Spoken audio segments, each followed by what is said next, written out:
Group ലോഗിനകത്ത് insurance എങ്ങനെ ചെയ്യുന്നു, എളുപ്പത്തിൽ ചെയ്യാനുള്ള വഴികൾ എന്തൊക്കെയാണ് എന്നുള്ളതാണ് നമ്മളിന്ന് പറയാൻ പോകുന്നത്. ഗ്രൂപ്പിന്റെ ലോഗിനകത്ത് യൂഷ്വലി നമുക്ക് എയിംസ് 1 ലഭിച്ചിട്ടുള്ള യൂസർ ഐ ഡി പാസ്വേഡ് ഉപയോഗിച്ച് തന്നെ ലോഗിൻ ചെയ്യുക. അപ്പോൾ ഇതാണ് ലോഗിൻ.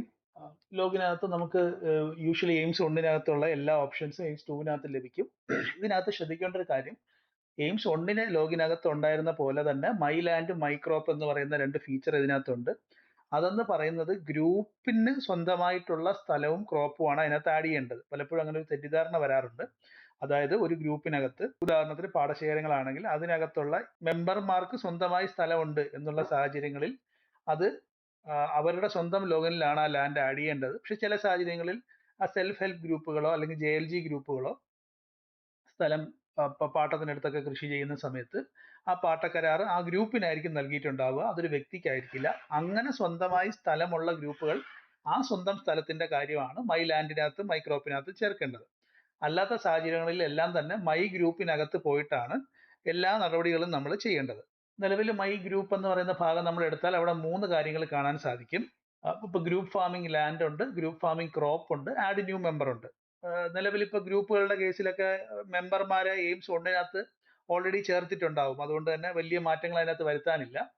ഇപ്പൊ ഗ്രൂപ്പിൽ മെമ്പർമാർ ആഡ് ചെയ്യുന്ന സാഹചര്യത്തിൽ പുതിയൊരു മെമ്പർ ആഡ് ചെയ്യണമെന്നുണ്ടെങ്കിൽ അവിടെ പോയിട്ട് സ്മാർട്ട് ID ടൈപ്പ് ചെയ്ത് കഴിഞ്ഞാൽ അവരുടെ ഡീറ്റെയിൽസ് അവിടെ കാണിക്കും. ആ ഡീറ്റെയിൽസ് കറക്റ്റ് ആണെങ്കിൽ അവരെ ഗ്രൂപ്പിനകത്തേക്ക് ചേർക്കാനായിട്ട് സാധിക്കും. നിങ്ങൾക്ക് ഇവിടെ കാണാം, ഓൾറെഡി ഉള്ള മെമ്പർമാരുടെ വിവരങ്ങൾ നിങ്ങൾ മൈ ഗ്രൂപ്പിന്റെ പേജ് വരുമ്പോൾ തന്നെ അവിടെ ലിസ്റ്റ് ചെയ്ത് കാണിക്കുന്നുണ്ട്. അപ്പൊ ആ മെമ്പർമാരുടെ വിവരങ്ങളെല്ലാം കറക്റ്റ് ആണോ എന്നുള്ളത് നിങ്ങൾ നോക്കുക. മെമ്പർമാരെയും ലാൻഡിനെയും ക്രോപ്പിനെയും ഒന്നും ഡിലീറ്റ് ചെയ്യാനുള്ള ഓപ്ഷൻ നിലവിൽ എയിംസ് 2 ഇപ്പോൾ വന്നിട്ടില്ല. അത് ഉടൻ വരുന്നതാണ്. എയിംസ് 1 നിന്നും 2 മൈഗ്രേഷൻ നടക്കുന്നതുകൊണ്ടാണ് ഡിലീറ്റ് ഓപ്ഷൻ ഇല്ലാത്തത്. മൈഗ്രേഷൻ പൂർത്തിയാകാത്ത ഉടനെ തന്നെ നമ്മൾ ഡിലീറ്റ് ഓപ്ഷൻ ഇതിനകത്ത് കൊണ്ടുവരും. നിലവിൽ ഈ പറഞ്ഞ കാര്യങ്ങളിൽ എന്തെങ്കിലും ഡിലീറ്റ് ചെയ്യണമെങ്കിൽ അത് നമ്മൾ എയിംസ് 1 ലോഗിനകത്ത് പോയാണ് തൽക്കാലം ചെയ്യേണ്ടത്. മൈഗ്രേഷൻ പൂർത്തിയാകുന്നതോടുകൂടി ആ ഓപ്ഷൻ ഇതിനകത്തേക്ക് വരുന്നതായിരിക്കും. ഇപ്പൊ നമുക്ക് ഇതിനകത്ത് മെമ്പർമാരെ ലിസ്റ്റായിട്ട് താഴോട്ട് കാണുന്നുണ്ട്. അപ്പൊ ആൾക്കാരെല്ലാവരും വന്നിട്ടുണ്ടോ എന്നുള്ള കാര്യം നമ്മൾ ഉറപ്പുവരുത്തുക. മെമ്പർമാരുടെ പേര് മെമ്പർമാരുടെ ലിസ്റ്റിൽ വന്നു എന്ന് കരുതി അവരുടെ വിളകളെല്ലാം ഇൻഷുർ ചെയ്യാനായിട്ട് ലിസ്റ്റ് ചെയ്യണമെന്നില്ല. നമ്മൾ ആദ്യം ഉറപ്പുവരുത്തേണ്ടത് മെമ്പർമാരുടെ പേരുകളെല്ലാം വന്നിട്ടുണ്ട് എന്നുള്ളതാണ്. അതിനുശേഷം നമ്മൾ മനസ്സിലാക്കേണ്ടത് എയിംസ് 1 നമ്മൾ ചെയ്യുന്നത് ഇത്തരത്തിൽ മെമ്പർമാരുടെ ലിസ്റ്റ് ഗ്രൂപ്പിനകത്ത് ആഡ് ചെയ്തതിന് ശേഷം ഓരോരുത്തരുടെ ലോഗിനിൽ പോയിട്ട് അവിടെ നമ്മൾ ലാൻഡും ക്രോപ്പും ആഡ് ചെയ്യുകയാണ് ചെയ്യുന്നത്. എയിംസ് 2 വരുമ്പം ആ ഒരു കാര്യം നമ്മൾ വീണ്ടും ചെയ്യണം. പക്ഷെ അതൊരു ഒറ്റ തവണയാണ്. അതായത് ഏറ്റവും കൂടുതൽ പ്രശ്നം നേരിട്ടിരുന്നത് ഗ്രൂപ്പ് സെക്രട്ടറിക്ക് എന്തെങ്കിലും ഇൻഷുറൻസിനോ മറ്റോ അപേക്ഷ സമർപ്പിക്കണമെങ്കിൽ അവര് ഓരോ വ്യക്തിയുടെ ലോഗിനിലും പോയി അവിടെ ലാൻഡും ക്രോപ്പും ആഡ് ചെയ്ത് തിരിച്ചു വന്ന് ഈ പറയുന്ന ഗ്രൂപ്പിന്റെ ലോഗിനകത്തേക്ക് ലോഗിൻ ചെയ്തതിന് ശേഷം മാത്രമേ ചെയ്യാൻ കഴിയുള്ളൂ എന്നൊരു ബുദ്ധിമുട്ടുണ്ടായിരുന്നു. അത് ഒഴിവാക്കുന്നതിലേക്കായിട്ട് ഈ ഗ്രൂപ്പിനകത്ത് ചേർക്കപ്പെട്ടിട്ടുള്ള എല്ലാ ഗ്രൂപ്പ് അംഗങ്ങൾക്കും വേണ്ടി ക്രോപ്പ് ആഡ് ചെയ്യാനും ആ ക്രോപ്പ് ഉപയോഗിച്ച് ഇൻഷുർ ചെയ്യാനുള്ള സംവിധാനം ഗ്രൂപ്പ് സെക്രട്ടറിക്ക് നിലവിൽ കൊണ്ടുവന്നിട്ടുണ്ട്. അപ്പൊ അതിലേക്കായിട്ട് നമ്മൾ ഒറ്റത്തവണയായിട്ട് അതായത് ഗ്രൂപ്പിലെ അംഗങ്ങളുടെ ലോഗിനകത്ത് കയറി പണ്ട് ചെയ്ത പോലെ ലാൻഡും ക്രോപ്പും ആഡ് ചെയ്തതിന് ശേഷം ആ ലാൻഡിന്റെയും ക്രോപ്പിനെയും നമ്മൾ ആഡ് ടു ഗ്രൂപ്പ് എന്നൊരു ഓപ്ഷൻ കൊടുത്ത് ഈ ഗ്രൂപ്പിലേക്ക് കൊണ്ടുവന്നു കഴിഞ്ഞാൽ പിന്നീട് ഒരിക്കലും വ്യക്തികളുടെ ലോഗിനിൽ കയറേണ്ട, സെക്രട്ടറിയുടെ ലോഗിനിൽ തന്നെ നമുക്ക് ബാക്കി കാര്യങ്ങൾ ചെയ്യാനായിട്ട് സാധിക്കും. അപ്പൊ ഈ ആഡ് ടു ഗ്രൂപ്പ് കൊടുക്കുന്നത് എങ്ങനെയാണ് എന്നുള്ളത് ഒരു വ്യക്തിയുടെ ലോഗിനിൽ ഒന്ന് ലോഗിൻ ചെയ്ത് പറയാം.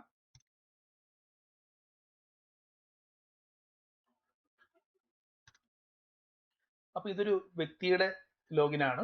ഈ വ്യക്തിയുടെ ലോഗിനകത്ത് നമുക്ക് എന്തൊക്കെ സംവിധാനങ്ങൾ നിലവിൽ എയിംസ് 1 അപേക്ഷിച്ച് പുതിയതായിട്ട് തന്നിട്ടുണ്ട് എന്നുള്ളത് ജസ്റ്റ് ഒന്ന് പറയാം. ഒന്ന്, ടാക്സ് റെസീറ്റ് നമുക്ക് അപ്ലോഡ് ചെയ്യേണ്ട കാര്യമില്ല, നേരിട്ട് റിലീസ് ചെയ്ത് ഫെച്ച് ചെയ്തെടുക്കാൻ പറ്റും. ഈ പറഞ്ഞ പോലെ ഓരോ ഗ്രൂപ്പ് മെമ്പർമാരുടെ ലോഗിനകത്ത് കയറി വീണ്ടും വീണ്ടും ചെയ്യേണ്ട കാര്യമില്ല, ഒറ്റ തവണ ചെയ്താൽ മതിയാവും. അപ്പൊ നമുക്ക് എങ്ങനെയാണ് ഇതിനകത്ത് ലാൻഡ് ആഡ് ചെയ്തിട്ട് ഗ്രൂപ്പിനകത്തേക്ക് ചേർക്കുന്നത് എന്നുള്ളത് നോക്കാം. ഇതിപ്പോ ഗ്രൂപ്പ് ഇതിനകത്ത് ലാൻഡ് ആഡ് ചെയ്തിട്ടുള്ള ഒരു പേജാണ്. നിലവിൽ ഓൾറെഡി പണ്ടൊക്കെ തൊട്ട് ഇൻഷുർ ചെയ്യുന്ന ആൾക്കാരാണെങ്കിൽ അവരുടെ ലോഗിനകത്ത് ലാൻഡ് ഭൂമിയുടെ വിവരങ്ങൾ നേരത്തെ തന്നെ ചേർത്തിട്ടുണ്ടാവും. അങ്ങനെ ചേർത്തതിന് ശേഷം ഒരു ലാൻഡിന്റെ മെനു എന്ന് പറയുന്ന ഓപ്ഷനിൽ പോയി കഴിഞ്ഞാൽ അവിടെ ആഡ് ടു ഗ്രൂപ്പ് എന്നൊരു ഓപ്ഷൻ ഉണ്ടാവും. അത് ക്ലിക്ക് ചെയ്ത് കഴിഞ്ഞാൽ ഗ്രൂപ്പിൽ ചേർക്കണോ എന്ന് ചോദിക്കും. യെസ് കൊടുക്കുക. അവിടെ ഗ്രൂപ്പിന്റെ ID ടൈപ്പ് ചെയ്യുക. ആ ഗ്രൂപ്പിന്റെ പേര് കറക്റ്റ് ആണോ കാണിച്ചിരിക്കുന്നത് നോക്കുക. അതിനുശേഷം സേവ് ചെയ്ത് കഴിഞ്ഞാൽ ഈ ലാൻഡിലേക്ക് ക്രോപ്പ് ആഡ് ചെയ്യാനുള്ള ഒരു സംവിധാനം ഗ്രൂപ്പിനും കൂടി കിട്ടും. അതിന്റെ അർത്ഥം ഗ്രൂപ്പിന് മാത്രമേ ചെയ്യാൻ കഴിയൂ എന്നല്ല, ഈ പറഞ്ഞ ലാൻഡിലേക്ക് ക്രോപ്പ് ആഡ് ചെയ്യാനുള്ള ഫീച്ചർ വ്യക്തിക്കും പറ്റും, ഗ്രൂപ്പിനും പറ്റും ഇനി മുതൽ. ഇത് ഒറ്റത്തവണയാണ്. ഇതേപോലെ ഗ്രൂപ്പിലേക്ക് ചേർക്കപ്പെടേണ്ടതായിട്ടുള്ള എല്ലാ ഭൂമിയുടെ വിവരങ്ങൾ ഗ്രൂപ്പിനകത്തേക്ക് ആഡ് ചെയ്ത് ചേർക്കുക. ടാക്സ് റെസീറ്റിന്റെ കേസിൽ നമ്മൾ 2 ഓപ്ഷൻസ് വെച്ചിട്ടുണ്ട്. പണ്ടുണ്ടായിരുന്ന പോലെ തന്നെ അപ്ലോഡ് ചെയ്യാനുള്ള ഒരു ഓപ്ഷൻ വെച്ചിട്ടുണ്ട്. ഈ അപ്ലോഡ് എന്ന് പറഞ്ഞ ബട്ടണിൽ ഞെക്കിക്കഴിഞ്ഞാൽ കഴിഞ്ഞ എയിംസ് 1 ഉണ്ടായിരുന്ന പോലെ തന്നെ ടാക്സ് റെസീറ്റ് നമ്പരും ഡേറ്റും ഒക്കെ കൊടുത്ത് ആ ടാക്സ് റെസീറ്റ് സ്കാൻ ചെയ്ത് അപ്ലോഡ് ചെയ്യാനുള്ള പ്രൊവിഷൻ ഉണ്ട്. അതല്ലാതെ ഇമ്പോർട്ട് ഫ്രം റിലീസ് എന്നൊരു ഓപ്ഷൻ വെച്ചിട്ടുണ്ട്. ടാക്സ് റെസീറ്റ് നമ്പർ ടൈപ്പ് ചെയ്ത് കൊടുത്തു കഴിഞ്ഞാൽ റിലീസിൽ നിന്ന് നേരിട്ട് ആ PDF ഇവിടെ വന്ന് സേവ് ആവും. സ്കാൻ ചെയ്ത് അപ്ലോഡ് ചെയ്യേണ്ട കാര്യമില്ല. അപ്പൊ അങ്ങനെ വരുമ്പോൾ സ്കാൻ ചെയ്ത് അപ്ലോഡ് ചെയ്യാനുള്ള സമയം നമുക്ക് ലാഭിക്കാനായിട്ട് സാധിക്കും. എളുപ്പത്തിൽ തന്നെ ടാക്സ് റെസീറ്റ് ആഡ് ആയി വരും. ഈ ടാക്സ് റെസിപ്റ്റ് സാധുവാണ്. ഇത് ഉപയോഗിച്ച് കൃഷി ഓഫീസർമാർക്ക് പരിശോധിക്കാൻ സാധിക്കും. ഒരു കാര്യം ശ്രദ്ധിക്കുക, ഞാനിപ്പോൾ അത്തരത്തിൽ അപ്ലോഡ് ആയിട്ടുള്ള റെസീറ്റുകൾ ഈ ഒരു കണ്ണിന്റെ പടമുള്ള ബട്ടണിൽ ക്ലിക്ക് ചെയ്താൽ കാണാൻ സാധിക്കും. അത്തരത്തിലുള്ള ഒരു ടാക്സ് റെസീറ്റ് ഞാൻ കാണിക്കാം.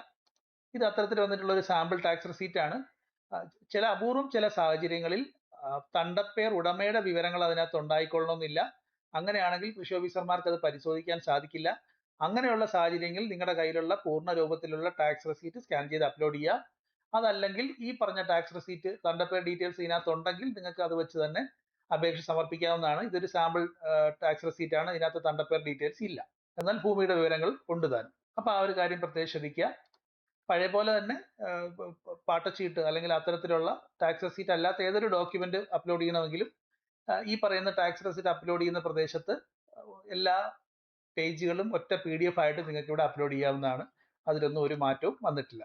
വാർഡ് ചേഞ്ച് ചെയ്യാനുള്ള ഓപ്ഷൻ ഇവിടെ കൊടുത്തിട്ടുണ്ട്. ഈ ഭൂമിയിൽ ചേർത്തിട്ടുള്ള വിളയുടെ വിവരങ്ങൾ എന്തൊക്കെയാണെന്ന് ജസ്റ്റ് ഒന്ന് അറിയാനായിട്ട് ക്രോപ്പ് ഡീറ്റെയിൽസ് എന്നൊരു ബട്ടൺ ക്ലിക്ക് ചെയ്തിട്ടുണ്ട്. അവിടെ ഈ പർട്ടിക്കുലർ സർവേ നമ്പറിൽ ചേർത്തിട്ടുള്ള വിളകളുടെ വിവരങ്ങൾ നമുക്ക് കാണാനായിട്ട് സാധിക്കും. ഇനി വിള ആഡ് ചെയ്യാനായിട്ട് ഗ്രൂപ്പ് മുഖാന്തരമാണ് ഇൻഷുർ ചെയ്യാൻ ഉദ്ദേശിക്കുന്നതെങ്കിൽ ഗ്രൂപ്പിന്റെ ലോഗിനകത്ത് പോയാൽ ഈ ഭൂമി അവിടെ ഈ സർവേ നമ്പർ അവിടെ ലിസ്റ്റ് ചെയ്ത് കാണിക്കും. അവിടെ വിളകൾ ആഡ് ചെയ്യാം. വ്യക്തിഗതമായിട്ടാണെങ്കിൽ ഇവിടെ ആഡ് ക്രോപ്പ് ബട്ടൺ ഉണ്ട്. അത് ഉപയോഗിച്ച് വ്യക്തിഗതമായിട്ട് ഇൻഷുർ ചെയ്യാനായിട്ട് വിള ആഡ് ചെയ്യാം. ഗ്രൂപ്പിലാണെങ്കിൽ ഗ്രൂപ്പിനകത്ത് പോയി ചെയ്താൽ മതിയാവും. ഒരു കാര്യം പ്രത്യേകം ശ്രദ്ധിക്കുക, അബദ്ധവശാൽ ഗ്രൂപ്പിനകത്ത് പോയി വിളകൾ ആഡ് ചെയ്യാതെ വ്യക്തിയുടെ ലോഗിനകത്ത് തന്നെ വിളകൾ ആഡ് ചെയ്ത് പോയെങ്കിൽ ഒന്നും പേടിക്കാനില്ല. ആ വിളയും ആ ക്രോപ്പിന്റെ വിവരങ്ങളും അവിടെ പോയിട്ട് ആഡ് ടു ഗ്രൂപ്പ് കൊടുത്താൽ ആ ക്രോപ്പും കൂടെ ഗ്രൂപ്പിനകത്തേക്ക് ആഡ് ആവുന്നതാണ്. അതുകൊണ്ട് അബദ്ധത്തിൽ ഇൻഡിവിജ്വൽ ലോഗിനിൽ ക്രോപ്പ് ആഡ് ചെയ്ത് പോയാൽ വിഷമിക്കേണ്ട. ഈ രീതിയിൽ ഗ്രൂപ്പിനകത്തേക്ക് ഈ ക്രോപ്പിനെ കൂടെ നമുക്ക് ചേർക്കാനായിട്ട് സാധിക്കും. ഇവിടെ ഈ ക്രോപ്പിന് അഗൻസ്റ്റ് ആയിട്ട് കുറച്ച് ഓപ്ഷൻസ് വെച്ചിട്ടുണ്ട്. അവിടെ വ്യൂ ആപ്ലിക്കേഷൻസ് എന്ന് ഞെക്കിക്കഴിഞ്ഞാൽ അവിടെ ഈ ക്രോപ്പ് വെച്ച് നമ്മൾ ഏതൊക്കെ സർവീസിന് അപ്ലൈ ചെയ്തിട്ടുണ്ട് എന്നൊക്കെയുള്ള വിവരങ്ങൾ കാണാൻ സാധിക്കും. റിപ്പീറ്റ് ക്രോപ്പ് എന്നൊരു ഓപ്ഷൻ വെച്ചിട്ടുണ്ട്. ഇപ്പോൾ പാടശേഖരങ്ങൾ നെല്ല് കൃഷി ചെയ്യുന്ന സ്ഥലങ്ങളൊക്കെ ആണെങ്കിൽ റിപ്പീറ്റ് ആയിട്ട് ഒരേ വിള തന്നെ ആയിരിക്കും കൃഷി ചെയ്യുന്നത്. അപ്പോൾ അവർ വീണ്ടും ക്രോപ്പ് ആഡ് ചെയ്യണമെന്നുണ്ടെങ്കിൽ ഇത്രയും വിവരങ്ങൾ വീണ്ടും ഫില്ല് ചെയ്യേണ്ട ഒരു ബുദ്ധിമുട്ടുണ്ട്. അത് ഒഴിവാക്കാനായിട്ടാണ് നമ്മൾ റിപ്പീറ്റ് ക്രോപ്പ് എന്നൊരു ഓപ്ഷൻ വെച്ചിരിക്കുന്നത്. ഇത് ക്ലിക്ക് ചെയ്ത് കഴിഞ്ഞാൽ നേരത്തെയുള്ള വിവരങ്ങളെല്ലാം ഓട്ടോമാറ്റിക് ഫില്ല് ചെയ്തുകൊണ്ട് ഡാറ്റ വരും. നമുക്കങ്ങ് സേവ് ചെയ്യാവുന്നേ ഉള്ളൂ. പക്ഷേ ഡേറ്റ് ഓഫ് പ്ലാന്റിങ്ങിൽ വ്യത്യാസം ഉണ്ടാകും. അത് മാത്രം തിരുത്തുക. സേവ് അമർത്തി കഴിഞ്ഞാൽ നിങ്ങളുടെ പുതിയ ക്രോപ്പ് ആഡ് ആയി കഴിഞ്ഞു. അതായത് 2 ക്ലിക്ക് ഉപയോഗിച്ചുകൊണ്ട് നിങ്ങൾക്ക് പുതിയൊരു ക്രോപ്പ് ചേർക്കാനായിട്ട് സാധിക്കും. നമ്മളപ്പോൾ തിരിച്ച് വീണ്ടും ഗ്രൂപ്പിന്റെ ലോഗിനകത്തേക്ക് എത്തിയിരിക്കുകയാണ്. അവിടെ മൈ ഗ്രൂപ്പ് എന്ന് പറയുന്ന ഭാഗത്ത് പോവുക. അവിടെ മെമ്പർമാരുടെ വിവരങ്ങളെല്ലാം ഉണ്ടാവും. മെമ്പർമാരുടെ ലോഗിനിൽ നിന്നും ഗ്രൂപ്പിനകത്തേക്ക് ചേർത്തിട്ടുള്ള ഭൂമിയുടെ വിവരങ്ങൾ ഇവിടെ ഉണ്ടാവും. അപ്പോൾ ഇതൊരു ഓൺ ടൈം ആയിട്ട് നമ്മുടെ ഗ്രൂപ്പിലേക്ക് വന്നു കഴിഞ്ഞു. ഇനി ഒരിക്കലും ഈ വ്യക്തികളുടെ ലോഗിനകത്തേക്ക് പോയിട്ട് വീണ്ടും ലാൻഡ് ആഡ് ചെയ്യേണ്ട കാര്യമില്ല. ഈ ലാൻഡിലൊക്കെ തന്നെ ഇതിപ്പോൾ ഞാൻ ഇപ്പോൾ ആഡ് ചെയ്തിട്ടുള്ള ഒരു ലാൻഡാണ്. അവിടെ ആഡ് ക്രോപ്പ് ഇത് സെക്രട്ടറി ആണ് ചെയ്യുന്നത്, അല്ലെങ്കിൽ പാടശേഖരത്തിന്റെ ലോഗിൻ കൈകാര്യം ചെയ്യുന്ന ആളാരാണോ അയാളാണ് ചെയ്യുന്നത്. ആഡ് ക്രോപ്പ് ഉപയോഗിച്ചുകൊണ്ട് ഇവിടെ ക്രോപ്പിന്റെ വിവരങ്ങളെല്ലാം നമുക്ക് വീണ്ടും ചേർക്കാനായിട്ട് സാധിക്കും. ക്രോപ്പിന്റെ വിവരങ്ങളും ഒരു തവണ ചേർത്ത് കഴിഞ്ഞാൽ റിപ്പീറ്റ് ക്രോപ്പ് ഉപയോഗിച്ച് നമുക്ക് വീണ്ടും വീണ്ടും ക്രോപ്പിന്റെ വിവരങ്ങൾ ചേർക്കാൻ സാധിക്കും. ഇവിടെ ഇപ്പൊ ഞാനൊരു ക്രോപ്പിന്റെ വിവരങ്ങൾ ചേർത്തു എന്ന് വിചാരിക്കുക. ഈ ഒരു അപ്പൊ അത് നമ്മുടെ ഇതിനകത്തേക്ക് ആഡ് ആയി കഴിഞ്ഞു. ഇവിടെ ലിസ്റ്റ് ചെയ്ത് കാണിക്കും. അപ്പൊ ഓരോ മെമ്പർമാരുടെയും ലാൻഡ് ഏതൊക്കെയാണ്, ആ ലാൻഡിൽ ഏതൊക്കെ ക്രോപ്പ് ഉണ്ട് എന്നുള്ള വിവരങ്ങളെല്ലാം ഇവിടെ വരും. നിങ്ങളിത് ക്ലിക്ക് ചെയ്ത് കഴിഞ്ഞാൽ അവിടെ ആഡ് ക്രോപ്പ് ഉപയോഗിച്ച് നിങ്ങൾക്ക് ആ ലാൻഡിലേക്ക് ക്രോപ്പ് ആഡ് ചെയ്യാം. ആ ഭൂമിയുടെ ടാക്സ് റെസീറ്റ് അപ്ലോഡ് ചെയ്യാനായിട്ട് വീണ്ടും ഇൻഡിവിജ്വൽ ലോഗിനിൽ പോകേണ്ട കാര്യമില്ല. നേരത്തെ പറഞ്ഞ പോലെ അപ്ലോഡ് ബട്ടൺ ഉപയോഗിച്ചോ ഇമ്പോർട്ട് ഫ്രം റിലീസ് ഉപയോഗിച്ചോ സെക്രട്ടറിക്ക് തന്നെ ഈ ഡീറ്റെയിൽസ് അതിനകത്തേക്ക് ആഡ് ചെയ്യാനായിട്ട് സാധിക്കും. അടുത്ത സീസണിലേക്ക് ഇൻഷുർ ചെയ്യുന്ന സമയത്ത് അംഗങ്ങൾ ടാക്സ് അടച്ചിട്ടുള്ള റെസീറ്റിന്റെ നമ്പർ മാത്രം മതി ഈ വിവരങ്ങൾ അപ്ഡേറ്റ് ചെയ്യാനായിട്ട് സാധിക്കും. അപ്പോൾ ടാക്സ് റെസീറ്റ് വീണ്ടും വാങ്ങിച്ച് സ്കാൻ ചെയ്ത് അപ്ലോഡ് ചെയ്യേണ്ട കാര്യം വരുന്നില്ല. അപ്പോൾ ലാൻഡ് ആഡ് ചെയ്ത് കഴിഞ്ഞ സാഹചര്യത്തിൽ ക്രോപ്പ് ആഡ് ചെയ്യേണ്ടതുണ്ട്. അത് വൺ ടൈം പ്രോസസ്സാണ്. ഇവിടെ ഇപ്പോൾ ഓരോ മെമ്പർമാർ ഇവിടെ ലിസ്റ്റ് ചെയ്ത് കാണിക്കുന്നുണ്ട്. അവരുടെ ലാൻഡ് ഡാറ്റ ക്ലിക്ക് ചെയ്ത് കഴിഞ്ഞാൽ ചേർത്തിട്ടുള്ള ലാൻഡിന്റെ വിവരങ്ങൾ ഇവിടെ കാണാനായിട്ട് സാധിക്കും. അതിനകത്ത് തന്നെ ആഡ് ക്രോപ്പ് ബട്ടൺ ഉണ്ട്. അതല്ലെങ്കിൽ തൊട്ടിപ്പുറത്ത് ക്രോപ്പ് ഡാറ്റ എന്ന് പറയുന്ന ഭാഗത്ത് പോയിട്ട് വേണമെങ്കിൽ ക്രോപ്പ് ആഡ് ചെയ്യാൻ സാധിക്കും. അപ്പോൾ നിലവിൽ നിങ്ങൾ ചെയ്യേണ്ടത് പുതുതായിട്ട് ആദ്യമായിട്ടാണ് ക്രോപ്പ് ആഡ് ചെയ്യുന്നതെങ്കിൽ ആ ലാൻഡിന്റെ ഡീറ്റെയിൽസിന്റെ അവിടെ ആഡ് ക്രോപ്പ് ബട്ടൺ ഉണ്ട്. അവിടെ പോയിട്ട് ആവശ്യമുള്ള ക്രോപ്പിന്റെ വിവരങ്ങൾ എന്താണെന്നുള്ളത് ചേർത്ത് ആഡ് ചെയ്യുക. അതല്ല രണ്ടാമത്തെ തവണ ഒരു തവണ ക്രോപ്പ് ആഡ് ചെയ്തതിന് ശേഷം വീണ്ടും വരുന്ന ആൾക്കാരാണെങ്കിൽ ഇവിടെ ക്രോപ്പ് ഡേറ്റയുടെ അവിടെ ഓൾറെഡി ആഡ് ചെയ്ത ക്രോപ്പിന് ഇപ്പുറം റിപ്പീറ്റ് ക്രോപ്പ് എന്നൊരു ബട്ടൺ ഉണ്ടാവും. അപ്പൊ അങ്ങനെ വരുമ്പോൾ റിപ്പീറ്റ് ക്രോപ്പ് ബട്ടൺ ഞെക്കി കഴിഞ്ഞാൽ നേരത്തെയുള്ള ക്രോപ്പിന്റെ വിവരങ്ങൾ വീണ്ടും പോപ്പുലേറ്റ് ചെയ്ത് വരും. അതിനകത്ത് പ്ലാന്റിംഗ് ഡേറ്റ് മാറ്റി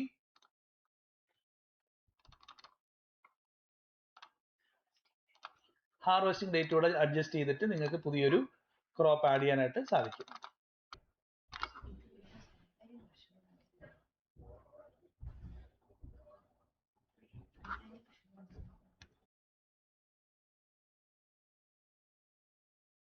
അപ്പൊ ഇത്തരത്തിൽ എല്ലാവരുടെയും വിവരങ്ങൾ ക്രോപ്പിന്റെ ഡീറ്റെയിൽസ് ചേർത്തിട്ടുണ്ട് എന്നുള്ള കാര്യം ഉറപ്പ് വരുത്തിയതിന് ശേഷം ഇതിപ്പോ നമ്മുടെ ഗ്രൂപ്പിലുള്ള എല്ലാവരുടെയും ക്രോപ്പിന്റെ വിവരങ്ങൾ കാണുന്ന ഒരു വിൻഡോ ആണ്. ഗ്രൂപ്പ് ക്രോപ്പ് എന്ന് പറയുന്ന ഭാഗത്ത് ക്ലിക്ക് ചെയ്യുമ്പോഴാണ് വരുന്നത്. അത് കണ്ട് ഉറപ്പ് വരുത്തിയതിന് ശേഷം നമ്മൾ അപ്ലൈ ചെയ്യാനുള്ള പേജിലേക്ക് പോവുക. ഫ്രണ്ടിൽ തന്നെ അപ്ലൈ ഫോർ ന്യൂ സർവീസ് എന്ന് പറയുന്ന ബട്ടൺ ക്ലിക്ക് ചെയ്യുക. അവിടെ മാപ്പ് കൃഷിഭവൻ എന്നൊരു ഓപ്ഷൻ വെച്ചിട്ടുണ്ട്. എന്ന് പറഞ്ഞാൽ ഒരു പാടശേല സെക്രട്ടറിക്ക് അല്ലെങ്കിൽ ഗ്രൂപ്പ് സെക്രട്ടറിക്ക് ഒന്നിൽ കൂടുതൽ കൃഷിഭവനുകളിലേക്ക് അപേക്ഷ സമർപ്പിക്കേണ്ട സാഹചര്യം ഉണ്ടാവാം. അങ്ങനെയുള്ള കേസുകളിൽ ഏതൊക്കെ കൃഷിഭവനുകളിലേക്കാണ് അപേക്ഷ സമർപ്പിക്കാൻ ഉദ്ദേശിക്കുന്നത് എന്നുള്ളത് നമ്മൾ മാപ്പ് ചെയ്ത് വെക്കുക. ഇവിടെ ഇപ്പോൾ 2 കൃഷിഭവൻ മാപ്പ് ചെയ്തിട്ടുണ്ട്. ഞാനിപ്പോ ഒരു കൃഷിഭവനിലേക്ക് ഇവിടെ മാപ്പ് ചെയ്യാൻ ഉദ്ദേശിക്കുന്നു എങ്കിൽ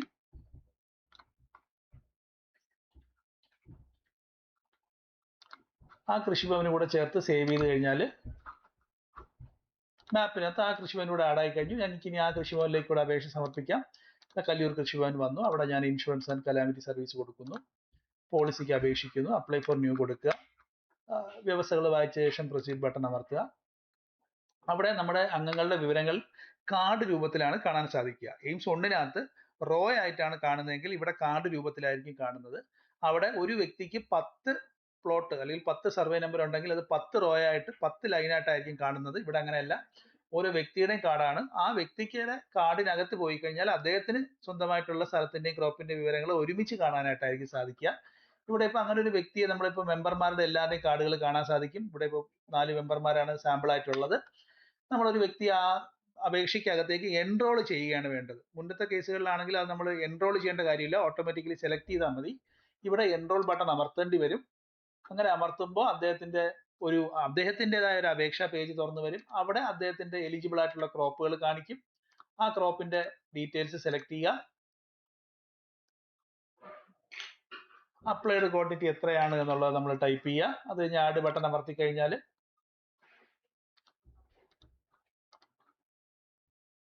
അദ്ദേഹത്തിന്റെ ആ ഒരു ക്രോപ്പ് ഇതിലേക്ക് ആഡ് ചെയ്തു. അദ്ദേഹത്തിന് 10 ക്രോപ്പ് ഉണ്ടെങ്കിൽ ഈ ഡ്രോപ്പ് 10 ക്രോപ്പ് കാണിക്കും. ഇതിനകത്തേക്ക് കൊണ്ടുവരാം.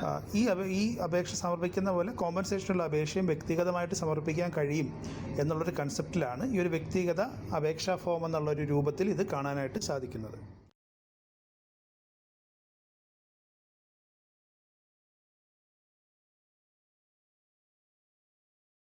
ഏതെങ്കിലും ഡിലീറ്റ് ചെയ്യണമെങ്കിൽ ഡിലീറ്റ് ചെയ്യാം. ഇതെല്ലാം ഇൻഡിവിജ്വൽ ലോഗിനിൽ ചെയ്യുന്ന അതേ പ്രോസസ്സ് തന്നെയാണ് ഗ്രൂപ്പിനകത്തും ചെയ്യുന്നത്. നമ്മൾ മനസ്സിലാക്കേണ്ടത് എയിംസ് 1-നകത്ത് ഗ്രൂപ്പ് ലോഗിനിൽ ചെയ്യുന്ന കാര്യങ്ങളല്ലായിരുന്നു ഇൻഡിവിജ്വൽ ലോഗിനിൽ ചെയ്യേണ്ടത്. രണ്ട് തരത്തിലായിരുന്നു. ഇവിടെ വരുന്ന സമയത്തേക്ക് ഇത് രണ്ടും ഏകീകരിച്ചിട്ടുണ്ട്. ഇൻഡിവിജ്വൽ ആയിട്ടുള്ള വ്യക്തിക്ക് ചെയ്യുന്ന അതേ കാര്യം തന്നെയാണ് ഗ്രൂപ്പിനും ചെയ്യുന്നത്. ഒരു പ്രിവ്യൂ ഒക്കെ നമുക്ക് കാണാൻ സാധിക്കും. സേവ് ആപ്ലിക്കേഷൻ അമർത്തി കഴിഞ്ഞാൽ ഗ്രൂപ്പിനകത്തേക്ക് ഇദ്ദേഹം വന്നു കഴിഞ്ഞു. അവിടെ എൻറോൾഡ് എന്നൊരു ബട്ടൺ വന്നു കഴിഞ്ഞാൽ അദ്ദേഹം അപേക്ഷയ്ക്കകത്ത് ചേർക്കപ്പെട്ടു എന്ന് മനസ്സിലാക്കാം. ചിലപ്പോൾ നമ്മൾ ചില സാഹചര്യങ്ങളിൽ ഇപ്പോൾ എൻറോൾ ബട്ടൺ അമർത്തുമ്പോൾ അദ്ദേഹത്തിന്റെ ക്രോപ്പ് അവിടെ ലിസ്റ്റ് ചെയ്തില്ല, അല്ലെങ്കിൽ അപ്പോഴാണ് മനസ്സിലാക്കുന്നത് അദ്ദേഹം ഗ്രൂപ്പിൽ ഇല്ലെങ്കിൽ ഈ അപേക്ഷയിൽ ചേർക്കപ്പെടേണ്ട ആളല്ല എന്നാണെങ്കിൽ നമ്മൾ സ്വാഭാവികമായിട്ടും ബാക്ക് ബട്ടൺ അമർത്തി പോവും. അപ്പോൾ അദ്ദേഹം ഡ്രാഫ്റ്റ് ആയിട്ട് ഈ അപേക്ഷയ്ക്കകത്ത് ചേർക്കപ്പെടും. അപ്പോൾ ശ്രദ്ധിക്കേണ്ട ഒരു കാര്യം, ഡ്രാഫ്റ്റ് ആയിട്ട് കിടക്കുന്ന ഒരാളെ വെച്ചുകൊണ്ട് അപേക്ഷ സബ്മിറ്റ് ചെയ്യാൻ കഴിയില്ല. ഒന്നുകിൽ അദ്ദേഹത്തിന്റെ വിവരങ്ങൾ പൂർണ്ണമായി ഫില്ല് ചെയ്തതിന് ശേഷം മാത്രം ഈ ഫൈനൽ സബ്മിറ്റ് അമർത്തുക, അല്ലെങ്കിൽ ഡ്രാഫ്റ്റ് എന്ന് പറയുന്ന സ്റ്റേജിൽ നിന്നും അദ്ദേഹത്തെ ഒഴിവാക്കുക. അദ്ദേഹത്തെ ഒഴിവാക്കാൻ വേറെ ഒന്നുമില്ല, ക്യാൻസൽ ബട്ടൺ അമർത്തി കഴിഞ്ഞാൽ അദ്ദേഹത്തിന്റെ അവിടെ നിന്നും ഈ ഡ്രാഫ്റ്റ് എന്ന് പറയുന്ന സ്റ്റാറ്റസ് പോകും. അപ്പോൾ ഇത്തരത്തിൽ മെമ്പർമാരെ എല്ലാം ചേർക്കുക. നമ്മൾ ശ്രദ്ധിക്കേണ്ടത് നമ്മൾ ഫില്ല് ചെയ്തിരിക്കുന്ന വിവരങ്ങൾ കൃത്യമാണോ എന്ന് നോക്കുക. ഏതെങ്കിലും ഒരു വിവരം സ്കീമിന്റെ ഗൈഡ് ലൈൻസുമായി ചേർത്ത് വരുന്നതല്ല എങ്കിൽ സിസ്റ്റം അവിടെ എറർ കാണിക്കും. ഇവിടെ ഇപ്പൊ ഞാൻ മെയിൻ ഫീൽഡാണ്, പ്ലാന്റിംഗ് ഡേറ്റ് കൊടുത്തു, 154 ദിവസം പ്രായമാണ്, അപ് ടു ഹാർവെസ്റ്റ് കൊടുത്ത് ഇൻഷുർ ചെയ്യാൻ ശ്രമിക്കുമ്പോൾ ഒരു എറർ കാണിക്കാം. അങ്ങനെയാണെങ്കിൽ ശ്രദ്ധിക്കുക, ഇതിൽ ഏതോ ഒരു വാല്യൂ നമ്മുടെ സ്കീമുമായി ഒത്തുപോകുന്നതല്ല. ഇവിടെ ഇപ്പൊ 154 ദിവസം പ്രായമായ നെല്ല് ഇൻഷുർ ചെയ്യാൻ കഴിയില്ല എന്നുള്ളതാണ്. അപ്പൊ ആ ഒരു കാര്യം പ്രത്യേകം ശ്രദ്ധിച്ചോളാം. അപ്പൊ ഇങ്ങനെയുള്ള സാഹചര്യങ്ങളിൽ നമ്മൾ ബാക്ക് എടുക്കാം. ബാക്ക് എടുത്താൽ അത് വീണ്ടും ഡ്രാഫ്റ്റ് ആയിട്ട് വരാം. അങ്ങനെയാണെങ്കിൽ അത് ക്യാൻസൽ ചെയ്ത് അവരെ ഒഴിവാക്കുക. ഇത്തരത്തിൽ അംഗങ്ങളെ എല്ലാം എൻറോൾ ആക്കിയതിനു ശേഷം നമ്മൾ ഫൈനൽ സബ്മിറ്റ് ബട്ടൺ അമർത്തുക. ചില സാഹചര്യങ്ങളിൽ 10 or 20 മെമ്പർമാരെ ചേർത്ത് കഴിഞ്ഞിട്ട് എല്ലാവരെയും ചേർക്കാനായിട്ട് നമുക്ക് വെയിറ്റ് ചെയ്യാൻ പറ്റാത്ത സാഹചര്യങ്ങളിൽ ആ ആൾക്കാരെ മാത്രം എൻറോൾ ചെയ്ത് ഫൈനൽ സബ്മിറ്റ് ചെയ്ത് പിന്നീടുള്ള അംഗങ്ങളെ അടുത്ത അപേക്ഷയിൽ സബ്മിറ്റ് ചെയ്താലും മതിയാവും. ഇവിടെ ഇപ്പോൾ ഫൈനൽ സബ്മിറ്റ് അമർത്തി കഴിഞ്ഞാൽ ഈ അപേക്ഷ കൃഷിഭവനിലേക്ക് സബ്മിറ്റ് ആയി കഴിഞ്ഞു. 1-2 കാര്യങ്ങൾ ശ്രദ്ധിക്കാനുള്ളത്, ഇത്തരത്തിൽ സബ്മിറ്റ് ചെയ്ത അപേക്ഷയുടെ വിവരങ്ങൾ മൈ ആപ്ലിക്കേഷൻസിൽ സബ്മിറ്റഡിനകത്ത് വന്ന് കിടക്കാം. നമുക്ക് വേണമെങ്കിൽ വ്യൂ ബട്ടൺ അമർത്തി ആ വിവരങ്ങൾ കാണാനായിട്ട് സാധിക്കും. ചില സാഹചര്യങ്ങളിൽ നമ്മൾ അപേക്ഷിക്കുന്ന സമയത്ത്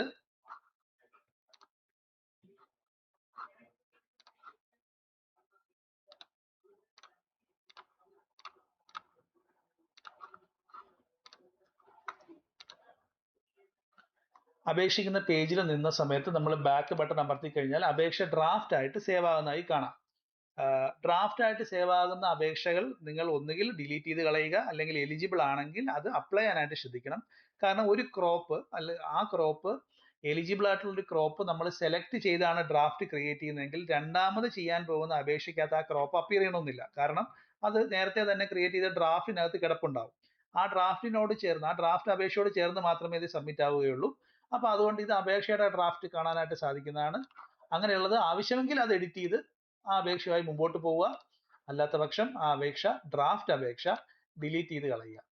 നമ്മൾ ശ്രദ്ധിക്കേണ്ട കാര്യം, ഈ ഡ്രാഫ്റ്റ് എന്ന് പറയുന്ന വാക്ക് കൺഫ്യൂസ് ചെയ്യരുത്. അപേക്ഷയുടെ ഡ്രാഫ്റ്റ് കൊണ്ട് ആ അപേക്ഷയ്ക്കകത്ത് കയറി കഴിഞ്ഞാൽ ആ വ്യക്തിയെ എൻറോൾ ചെയ്യാനായിട്ട് ശ്രമിക്കുമ്പോൾ വരുന്ന ഡ്രാഫ്റ്റ് എന്ന് പറയുന്ന സ്റ്റാറ്റസും ഉണ്ട്. ഈ 2 ഡ്രാഫ്റ്റ് സ്റ്റാറ്റസുകൾ തമ്മിൽ നമുക്ക് തെറ്റിപ്പോവാതെ പ്രത്യേകം ശ്രദ്ധിക്കണം. ഒരു കൺഫ്യൂഷൻ വരാൻ സാധ്യതയുണ്ട്, അത് പ്രത്യേകം ശ്രദ്ധിക്കുക.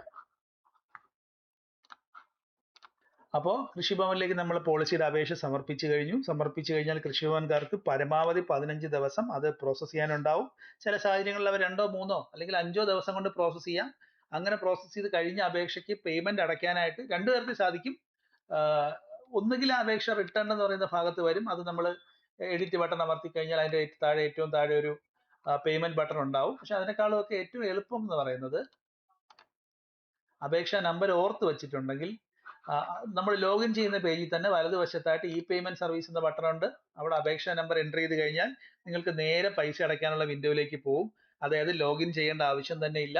ആർക്ക് വേണമെങ്കിലും ഈ പറയുന്ന അപേക്ഷ നമ്പർ കൊടുത്ത് നിങ്ങളുടെ പ്രീമിയം അടച്ച് മുന്നോട്ട് പോകാനായിട്ട് സാധിക്കും. അപ്പോൾ നമ്മൾ പേയ്മെന്റ് അടച്ചു കഴിഞ്ഞാൽ പോളിസി ജനറേറ്റ് ആവുകയും പണം അടച്ച ഇന്റർഫേസിൽ ആ പോളിസി കാണില്ല. പിന്നീട് ആ പോളിസി കിട്ടണമെങ്കിൽ ലോഗിനകത്ത് വന്ന് ഡോക്യുമെന്റ്സ് ഇഷ്യൂഡ് എന്ന് പറയുന്ന ഭാഗത്ത് പോയാൽ മാത്രമേ പോളിസി കാണാൻ സാധിക്കുള്ളൂ. ഇത്തരത്തിൽ അപ്ലൈ ചെയ്ത പോളിസികളെല്ലാം അവിടെ വരുന്നതാണ്. വ്യൂ ബട്ടൺ അമർത്തി കഴിഞ്ഞാൽ നമുക്ക് അവിടെ പോളിസി കാണാനായിട്ട് സാധിക്കും. ഇത് ജനറേറ്റ് ചെയ്യുമ്പോൾ തന്നെ കർഷകന്റെ ലോഗിലും ഒഫീഷ്യൽസിന്റെ ലോഗിലും എല്ലായിടത്തും ഈ പറയുന്ന പോളിസി ജനറേറ്റ് ആയി വരുന്നതാണ്. പ്രത്യേകം ശ്രദ്ധിക്കേണ്ട വിഷയം, നമ്മൾ പണം അടച്ച തീയതി മുതലാണ് ഇൻഷുറൻസ് കവറേജ് കിട്ടുന്നത്. പണം അടച്ച തീയതി മുതൽ 7 ദിവസങ്ങൾക്ക് ശേഷം സംഭവിച്ച കലാമിറ്റിക്ക് മാത്രമേ ഈ പോളിസി കൊണ്ട് നാശനഷ്ടം അല്ലെങ്കിൽ നഷ്ടപരിഹാരം ലഭിക്കുകയുള്ളൂ. 7 ദിവസത്തിന് ശേഷം സമർപ്പിക്കുന്ന അപേക്ഷയല്ല, 7 ദിവസത്തിന് ശേഷമുള്ള കലാമിറ്റി ഡേറ്റ് ആണ്. ആ ഒരു കാര്യം പ്രത്യേകം ശ്രദ്ധിക്കുക. നിങ്ങളുടെ വിവരങ്ങളൊക്കെ കറക്റ്റ് ആണ് എന്നുള്ള കാര്യം നിങ്ങൾ ഉറപ്പുവരുത്തുക. എന്തെങ്കിലും ചേഞ്ച് ഉണ്ടെങ്കിൽ അത് കൃഷിഭവൻ മുഖാന്തരം കൃഷി ഡയറക്ടറേറ്റിനെ അറിയിക്കുക. ഈ നിബന്ധനകളും പ്രത്യേകം ഒന്ന് വായിച്ചു നോക്കിയിരിക്കുക. സ്കീമിന്റെ ഗൈഡ് ലൈൻസ് അനുസരിച്ചിട്ടാണ് നമ്മുടെ പോർട്ടലിനകത്ത് ഓരോരോ കാര്യങ്ങളും പ്രവർത്തിക്കുന്നത്. ഏതെങ്കിലും ഒരു സാഹചര്യത്തിൽ ഏതെങ്കിലും ഓപ്ഷൻ വരാതിരിക്കുകയോ ഏതെങ്കിലും മെനു അപ്പിയർ ചെയ്യാതിരിക്കുകയോ ചെയ്യുന്ന സാഹചര്യങ്ങളിൽ ആ ഭാഗത്ത് സ്കീമിന്റെ ഗൈഡ് ലൈൻസ് അനുസരിച്ചിട്ടുള്ള കാര്യങ്ങളല്ലേ പ്രവർത്തിക്കുന്നത് എന്നുള്ളത് ഒന്ന് ഉറപ്പുവരുത്തുക. ഉദാഹരണത്തിന് 45 ദിവസത്തിന് അധികം പ്രായമായ നെല്ല് ഇൻഷുർ ചെയ്യാൻ കഴിയില്ല. അങ്ങനെയുള്ള സാഹചര്യങ്ങളിൽ ഡേറ്റ് ഓഫ് പ്ലാന്റിങ്ങും ഏജ് ഓഫ് ക്രോപ്പും ജസ്റ്റ് ഒന്ന് ഒത്തുനോക്കി കഴിഞ്ഞാൽ നിങ്ങൾക്ക് ആ ഒരു വിൻഡോയ്ക്ക് അകത്താണോ നിൽക്കുന്നത് എന്നുള്ള ഉറപ്പുവരുത്താം. ചില പ്രത്യേക വിളകൾ ഇൻഷുർ ചെയ്യാൻ ചെയ്യാത്ത സാഹചര്യങ്ങൾ വരികയാണെങ്കിൽ ആ വിള സ്കീമിനകത്ത് ഉൾപ്പെട്ടിട്ടുണ്ടോ എന്നുള്ള കാര്യം ശ്രദ്ധിക്കാം. അപ്പൊ ആ ഒരു രീതിയിൽ പരമാവധി നമുക്ക് പ്രശ്നങ്ങൾ ഒഴിവാക്കിക്കൊണ്ട് മുമ്പോട്ട് പോകാൻ സാധിക്കുന്നതാണ്.